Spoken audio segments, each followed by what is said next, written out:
Okay, so hello everyone. I'm going to talk about creating art from music. But before I start, I'm going to play music and you have to guess who the composer is. Don't shout out, raise your hand, then I'm going to ask you.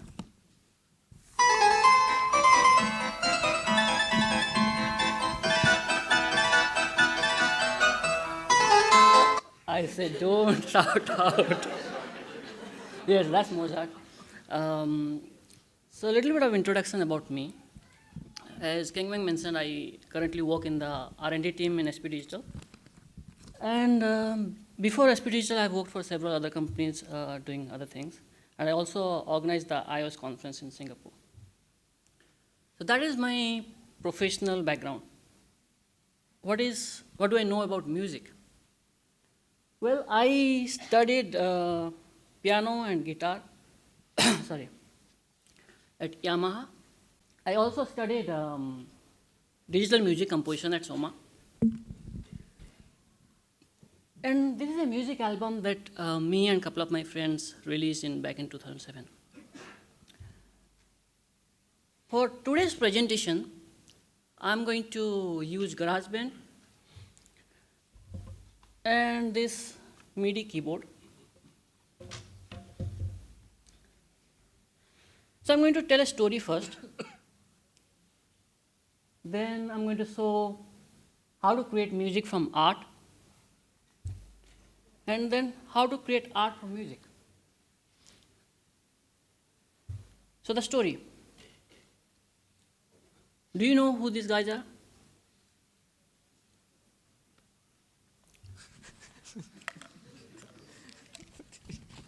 So this is Leonardo da Vinci, who created Mona Lisa.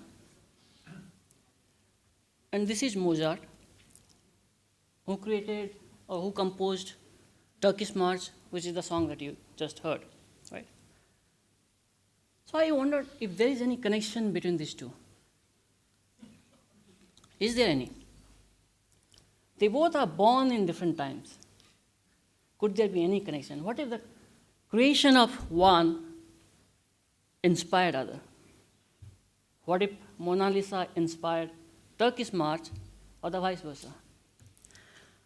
I'm going to give that answer in a while, but let me tell you another story. We all use Instagram. It made literally everyone a photographer. Or rather, it made every photos that you take with a normal camera look professional. How did they do it?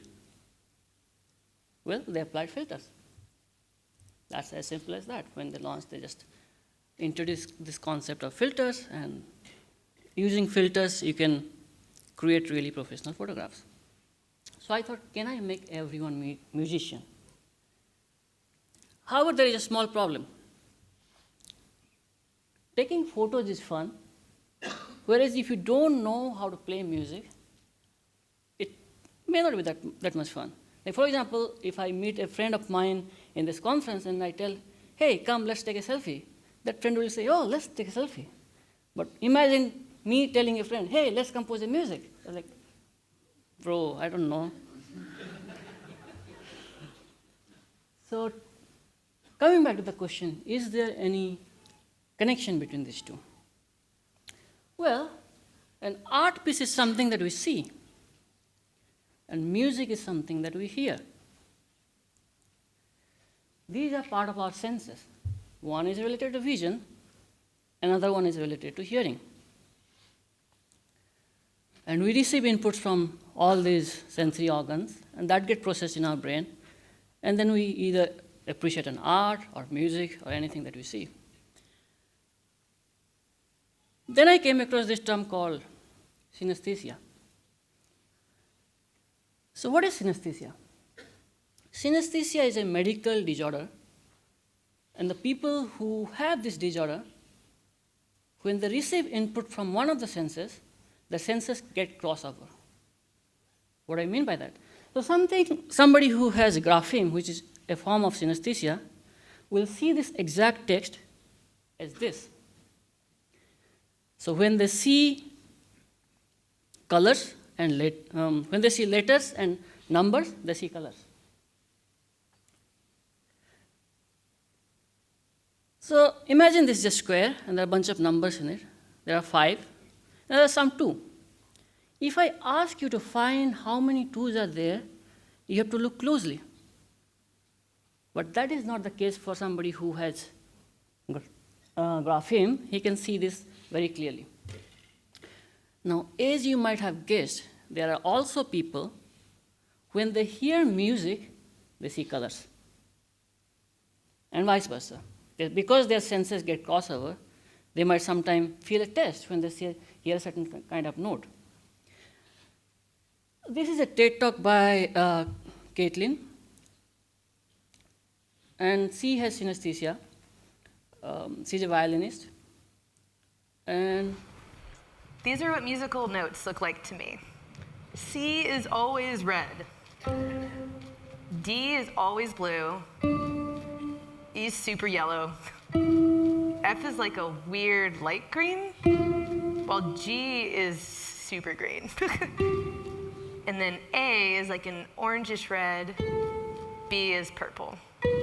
I'm gonna finish it. Okay. This is what a song sounds like.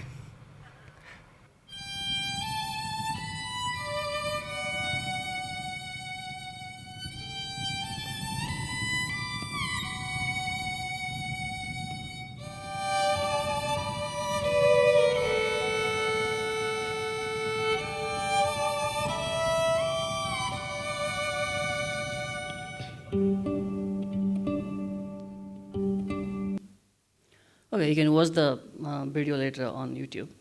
But you got the idea. So this is what I'm going to use to create music from art. Now the colors that people having synesthesia see might differ from one another. However, somebody created this thing called circle of fifths using the colors they see when they hear these notes. Now, circle of fifths is a very powerful tool that composers use to compose music. This tells how musical notes are related to each other. So, for the notes, musical notes, we have a RGB code. Now, the experience from not being able to create music without having knowledge can be enhanced, because all I'm going to do is just take an image, take your selfie, and convert it into music. Imagine this is the picture, this random picture. I'm going to convert it into a grid of 4 cross 4. For each of the grids, I'm going to find the most dominant color in that grid. Now, from circle of fifth, I can find what is the musical note. Now, you might see there are some hashes, there are some letter similar to lowercase b, those are flats. Before I play the music that this thing creates, let me just tell you a little bit about what sharps are and what flats are if you haven't played music. And this is a normal musical keyboard. You see the white keys and the black keys. The white keys are the natural keys. And for example, this is C. This is C. This is C sharp, which is basically the next note, adjacent note to C on the right hand side. Similarly, this is D, and this is D flat. Right? So, I'm going to play the music in this order. Let's hear how it sounds.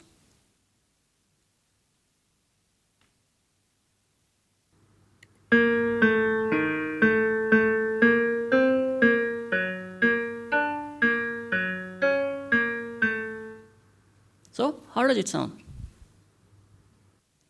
It's not bad, right? It's okay. That is primarily because all these notes are being created from the circle of fifths, which basically follows some kind of rules, right? However, there are few notes which were off. That is primarily because in music there is this thing called a scale, which is basically how notes are related within a scale or in a harmony. For example, let's look into the first line. There's a B flat, there's A, E flat, and A. I can see there's a B flat and E flat. It looks similar to E flat major scale. However, in E flat major scale, there is no A. Instead of A, there is a flat. So I'm going to just transform some of these notes to their neighboring notes, which are in that scale. Now, with that transformation, let's see how it sounds.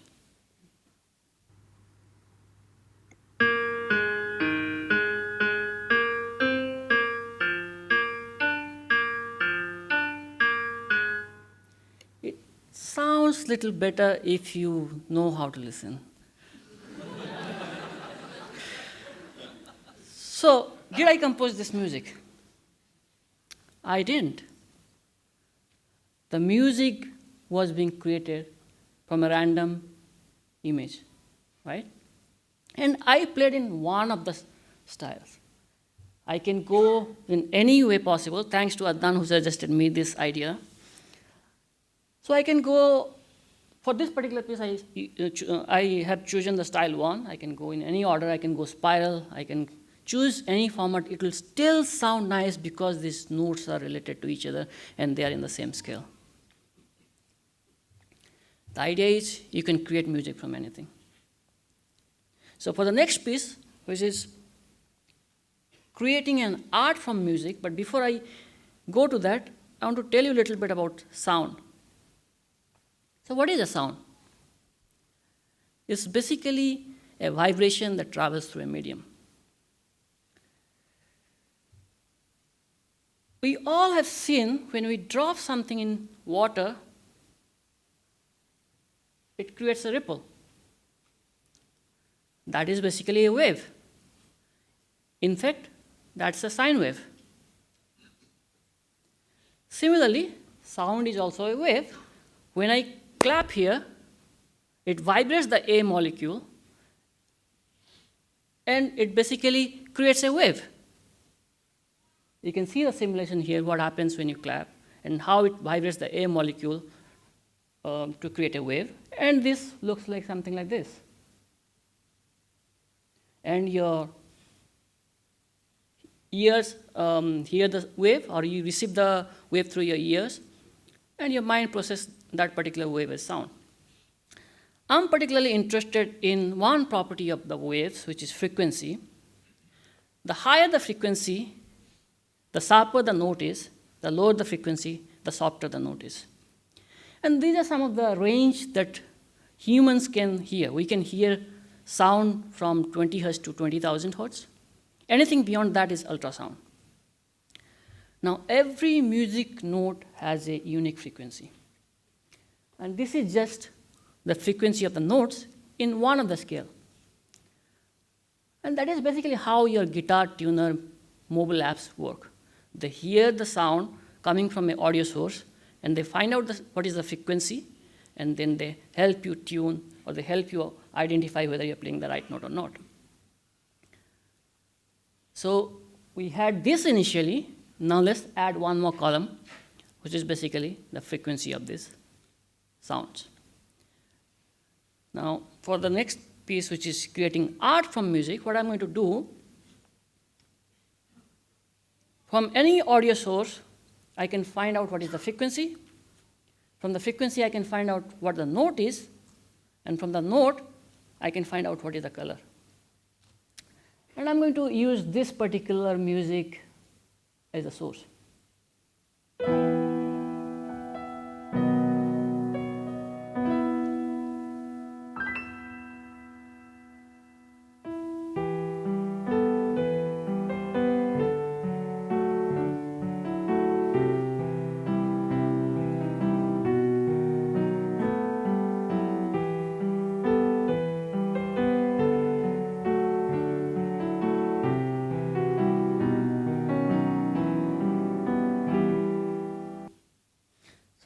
This song is known as Greensleeves. It's being composed by King Henry VIII. And basically, these are the music notes. Don't worry about the music notes if you can't read. It basically, on the right-hand side, I have the notes mapped to the keys. And I also have some number. The numbers basically tells me how long these notes are being played for, right? So I can use these notes and convert it into a grid of 6 cross 6.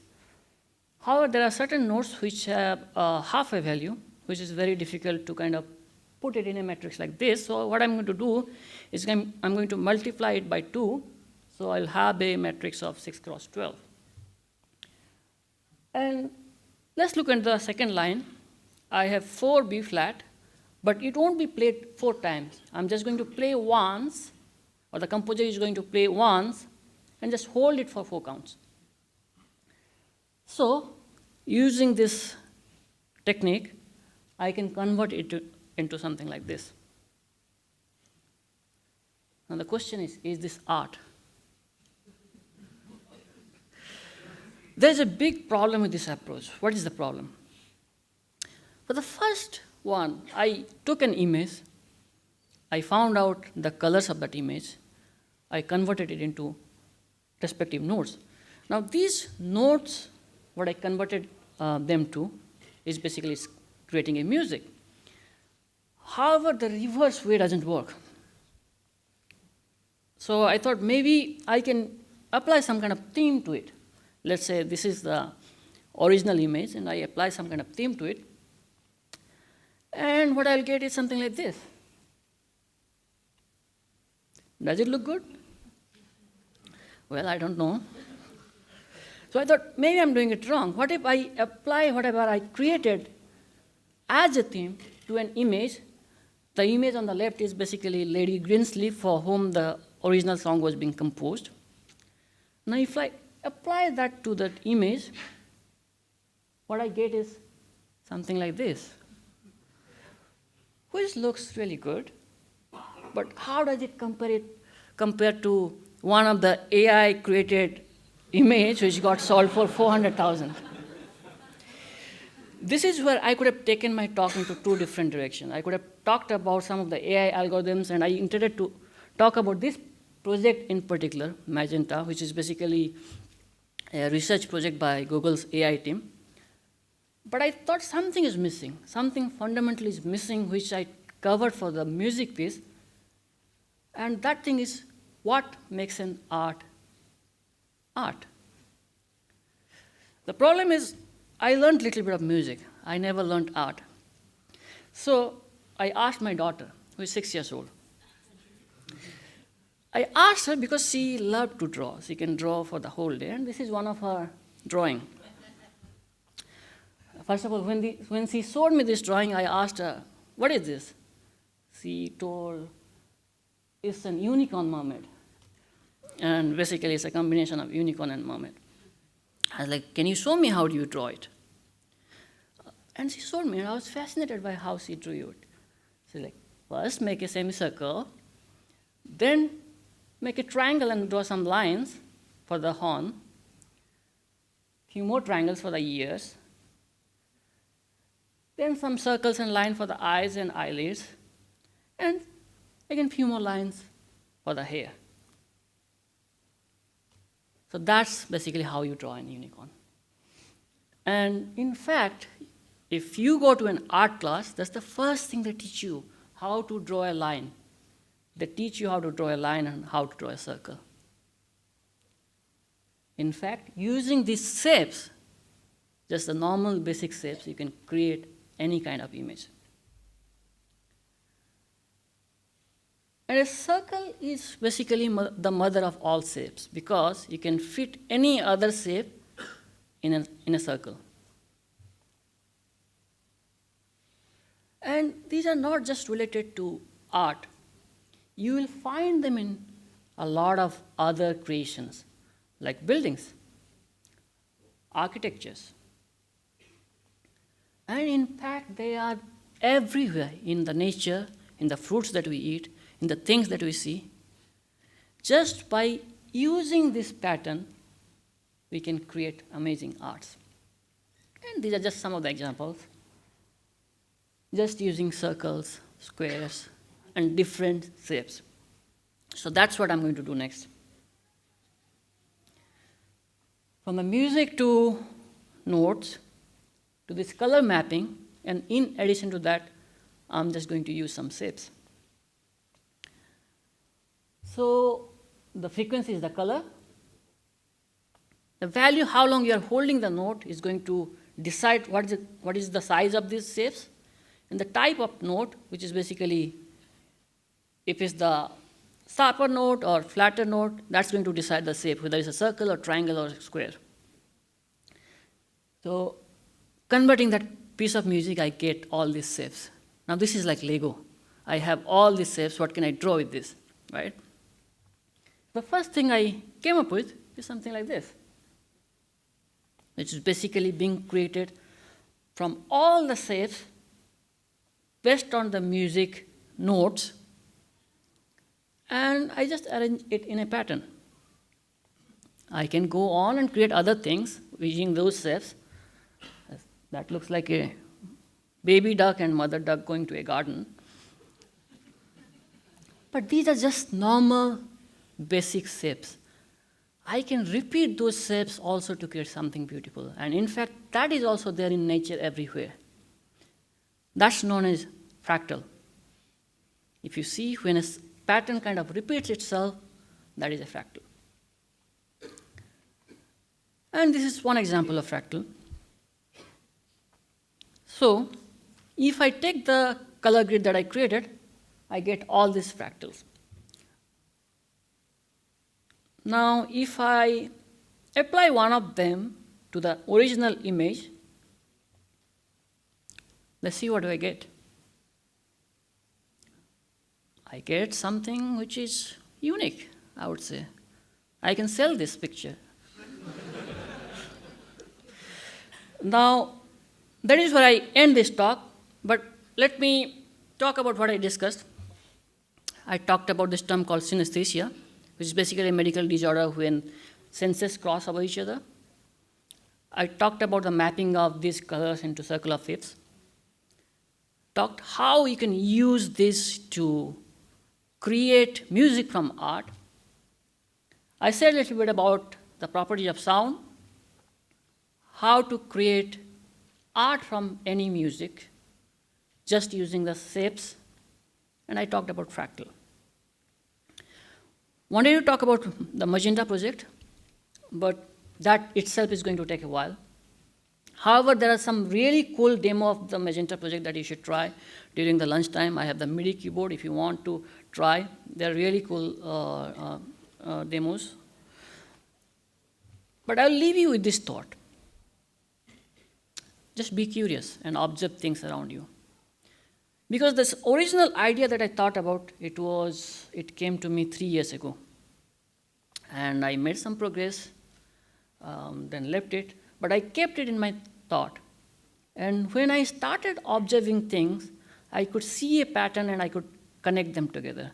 I learned about the term synesthesia. Then I learned how these different shapes kind of can create an art piece.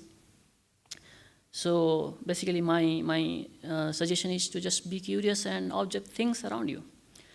I would recommend 2 books. I in fact use some of the images from the book on the left-hand side, which is basically constructing the universe, and that tells you how you can use different shapes to create things and how designers and architects have used different shapes to create things and how these shapes are being used in other things in nature.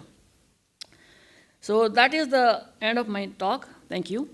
And if there is any questions, I would like to answer.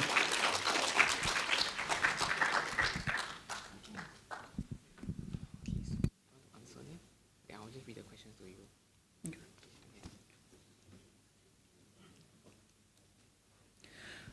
What would a group photo of the Geek Camp audience sound like? I think we can try. We can try that pattern and we can create a music. How do you compose a piece of music from black and white images? Now that's a tricky question. So you will probably hear just 2 notes.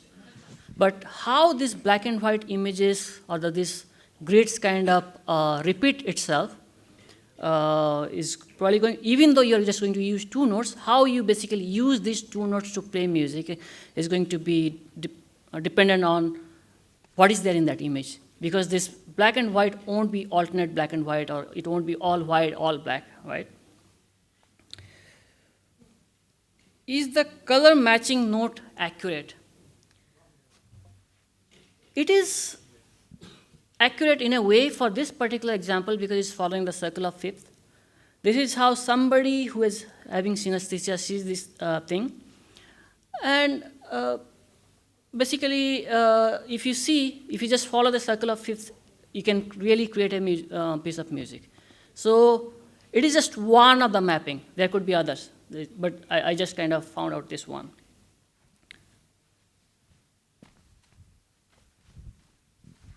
How would you create the artwork if the right hand and the left hand were played simultaneously to create music? That is going to be tricky. Because what you will hear is basically both the sounds together, the melody and basically the chords. However, if you use some kind of, because usually what happens when you play on left hand, it's on a lower frequency. Usually, for example, if I play the chord C, which is, versus, let's say I play the chord C on the right hand, which is basically going to be on my right side, they are in different frequency. So if I kind of filter them based on frequency range, I can find two different pieces. So I can use the melody to create something, and I can use the piece that I'm playing on the left hand to create something else. Then I can combine them together to create an art piece.